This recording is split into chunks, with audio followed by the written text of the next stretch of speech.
வரகி பக்தர்கள் அனைவருக்கும் வணக்கம். இது நம்ம ஆதி வரகி யூடியூப் சேனல்.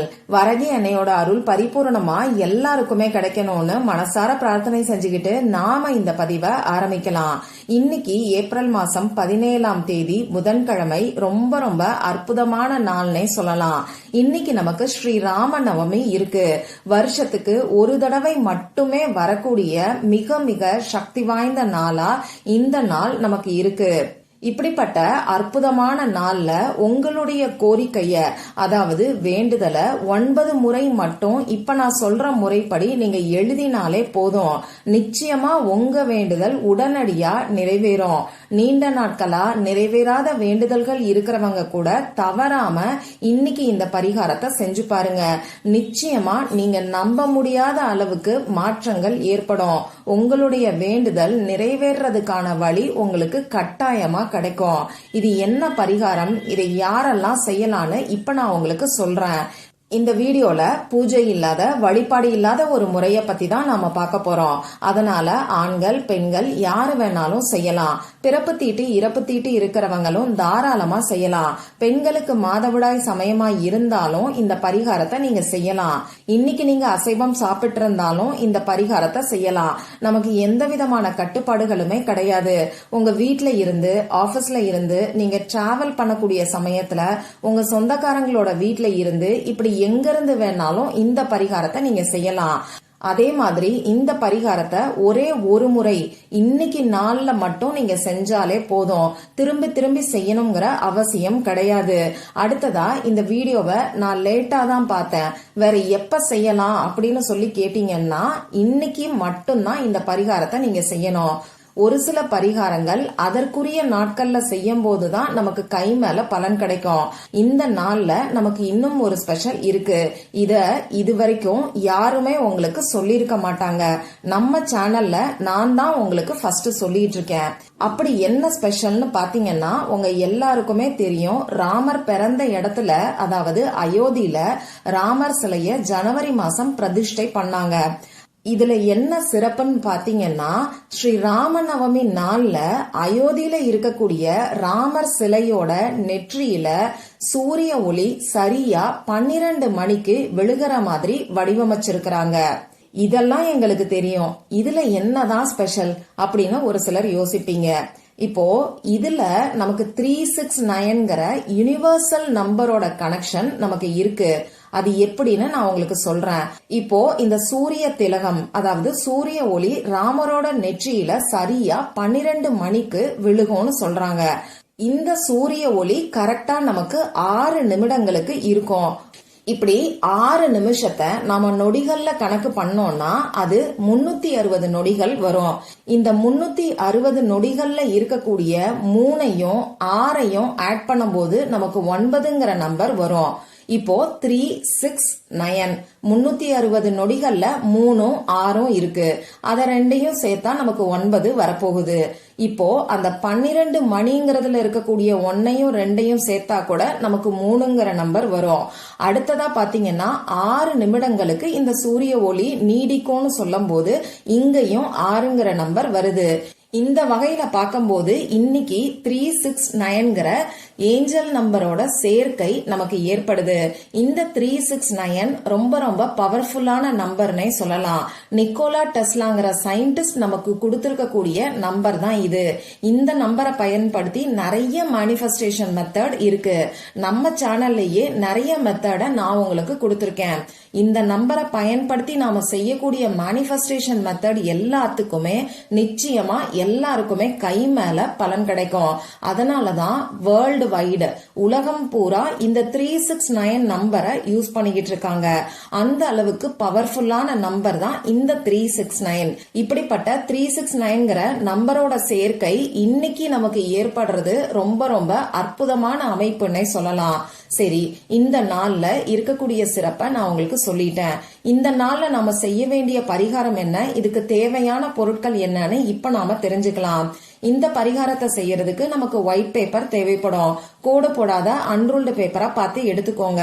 இந்த பேப்பர்ல எழுதுறதுக்கு பேனா, sketch pen, marker, glitter pen இதுல ஏதாவது ஒண்ணு நமக்கு தேவைப்படும். ரெட் கலர்ல இங்கு வரக்கூடிய பேனாவை நீங்க யூஸ் பண்ணிக்கோங்க. யாரெல்லாம் இந்த மெத்தடை யூஸ் பண்ணலாம்னு பாத்தீங்கன்னா, எந்த வேண்டுதல் உங்களுக்கு இருந்தாலும் சரி அது உடனடியா நிறைவேறதுக்கு இந்த மெத்தடை நீங்க பயன்படுத்தலாம். திருமணம் நடக்கிறதுக்கு, குழந்தை பாக்கியம் கிடைக்கிறதுக்கு, பணம் சம்பந்தப்பட்ட பிரச்சனைகள் தீர்றதுக்கு, கடன் பிரச்சனை தீர்றதுக்கு, கணவன் மனைவி ஒற்றுமைக்கு, குழந்தைங்க நல்ல மார்க் வாங்குறதுக்கு, கவர்மெண்ட் எக்ஸாம்ல பாஸ் ஆகிறதுக்கு, நீங்க நினைச்ச காலேஜ்ல சீட் கிடைக்கிறதுக்கு, வேலை கிடைக்கிறதுக்கு, இப்படி சொல்லிக்கிட்டே போகலாம். உங்களுடைய வேண்டுதல் எதுவா இருந்தாலும் சரி, நியாயமான வேண்டுதல்களுக்கு இந்த மெத்தடை தாராளமா நீங்க யூஸ் பண்ணலாம். இப்போ இந்த வீடியோல நான் சொல்ல போற ஈர்ப்பு விதி பயிற்சிய இன்னைக்கு எந்த நேரத்துல செய்யணும்னு பாத்தீங்கன்னா, இந்த நாள் ஃபுல்லா எப்ப வேணாலும் நீங்க செய்யலாம். இருந்தாலும் இதுல குறிப்பிட்ட பெஸ்டான டைமை நான் உங்களுக்கு சொல்றேன். சூரிய திலகம் ராமரோட நெற்றியில படக்கூடிய நேரமான மத்தியானம் 12 மணிக்கு இந்த பயிற்சியை செய்ய ஆரம்பிக்கிறது நமக்கு நல்ல ரிசல்ட்ட கொடுக்கும். நிறைய பேரு 12 மணிக்கு மேலதான் பாப்பீங்க. அப்ப நாங்க என்ன பண்ணலாம்னு சொல்லி கேட்டீங்கன்னா, நீங்க இன்னைக்கு நைட்டுக்குள்ள எப்ப வேணாலும் இந்த மெத்தடை ஃபாலோ பண்ணலாம். நைட்டு 12 மணிக்குள்ள நீங்க தாராளமா செய்யலாம். சரி, முதல்ல உங்க முகம் கை கால கழுவிட்டு வந்து அமைதியான ஒரு இடத்துல நீங்க உட்கார்ந்துக்கோங்க. முதல்ல உங்க குலதெய்வத்துக்கிட்டையும் ஸ்ரீராமர் கிட்டையும் மனசார உங்களுடைய வேண்டுதல் என்னவோ அதை சொல்லி நீங்க பிரார்த்தனை செஞ்சுக்கோங்க.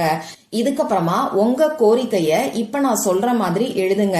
பாசிட்டிவான வார்த்தைகளை பயன்படுத்தி எழுதுங்க. நெகட்டிவான எதிர்மறையான வார்த்தைகளை பயன்படுத்த வேண்டாம்.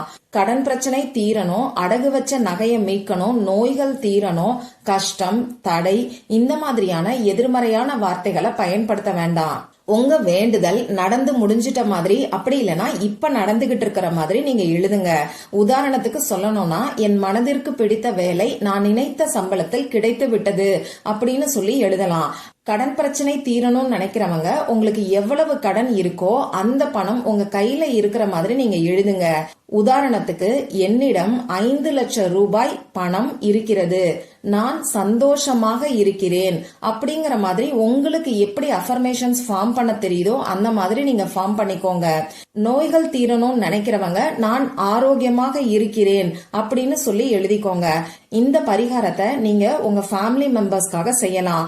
ஒரு சமயத்துல ஒரே ஒரு வேண்டுதல் மட்டும்தான் நீங்க வைக்கணும். இத மட்டும் நீங்க ஞாபகம் வச்சுக்கோங்க.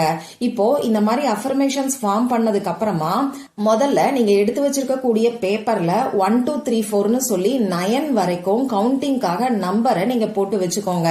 அடுத்ததா உங்களுடைய அஃபர்மேஷன்ஸ நீங்க எழுதுங்க. இந்த அஃபர்மேஷன் எழுதினதுக்கு அப்புறமா பக்கத்துல தேங்க்யூ 369ங்கிற நம்பரையும் எழுதிக்கோங்க. தமிழ்ல எழுதுறவங்க நன்றி 369 இதே சேர்த்து எழுதிக்கோங்க. உங்க அஃபர்மேஷன் என்னவோ அதை ஒரு டைம் எழுதிட்டு பக்கத்துல நன்றி 369 எழுத போறீங்க. இந்த மாதிரி 9 முறை நீங்க எழுதணும். 9 முறையும் நன்றி 369ங்கிற வார்த்தையையும் நம்பரையும் எழுதிக்கோங்க. அதே மாதிரி இந்த அஃபர்மேஷன்ஸையும் நம்பரையும் ஒரே லைன்ல எழுதலாமா, அடுத்தடுத்த லைன்ல எழுதணுமான்னு சொல்லி கேட்டீங்கன்னா இது உங்க விருப்பம் தான். இதுல எல்லாம் எந்த ஒரு ரூல்ஸும் நமக்கு கிடையாது. இப்படி 9 முறை எழுதினதுக்கு அப்புறமா இந்த பேப்பரை உங்க இடது கையில வச்சுக்கிட்டு வலது கையால மூடிக்கிட்டு திரும்பியும் ஒரு தடவை மனசார பிரார்த்தனை செஞ்சுக்கோங்க. உங்க கோரிக்கை உடனடியா நிறைவேறணும்னு சொல்லி பிரார்த்தனை செஞ்சுக்கிட்டு இந்த பேப்பரை கொண்டு போய் ஒன்னு பணம் வைக்கக்கூடிய இடத்துல பீரோல வச்சிருங்க. பீரோல உங்க ட்ரெஸ்ஸுக்கு நடுவுல கூட நீங்க வைக்கலாம். ஒரே ஒரு கண்டிஷன் என்னன்னு பாத்தீங்கன்னா, ட்ரெஸ்ஸ நீங்க நீட்டா மடிச்சு வச்சிருக்கணும். அப்படி இல்லைன்னா பூஜை அறையில கூட நீங்க வச்சுக்கலாம். உங்க பர்ஸ்ல, ஹேண்ட்பேக்ல இப்படி எங்க வேணாலும் பத்திரமா ஒரு இடத்துல நீங்க வச்சுக்கோங்க.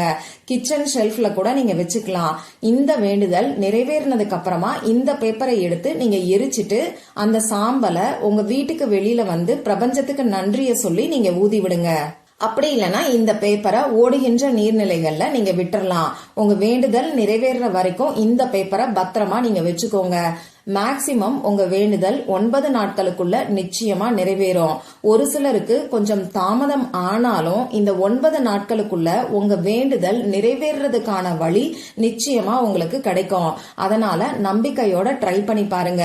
இந்த பதிவுல உங்களுக்கு ஏதாவது சந்தேகம் இருந்துச்சுன்னா எனக்கு கமெண்ட் பாக்ஸ்ல கேளுங்க. அதை நான் உங்களுக்கு உடனே தெளிவுபடுத்துறேன். இந்த பதிவு உங்களுக்கு பிடிச்சிருந்தா லைக் பண்ணிட்டு உங்க ஃப்ரெண்ட்ஸ் அண்ட் ஃபேமிலி கூட ஷேர் பண்ணுங்க. இந்த மாதிரி அந்தந்த நாளுக்கும் நேரத்துக்கும் திதிக்கும் உரிய வழிபாடுகளையும் பரிகாரங்களையும் நீங்க மிஸ் பண்ணாம தெரிஞ்சுக்கிறதுக்கு நம்ம சேனலை மறக்காம சப்ஸ்கிரைப் பண்ணிட்டு பக்கத்துல இருக்கக்கூடிய பெல் ஐகானையும் பிரஸ் பண்ணிக்கோங்க. மற்றும் ஒரு பயனுள்ள பதிவுல நாம சந்திக்கலாம். நன்றி.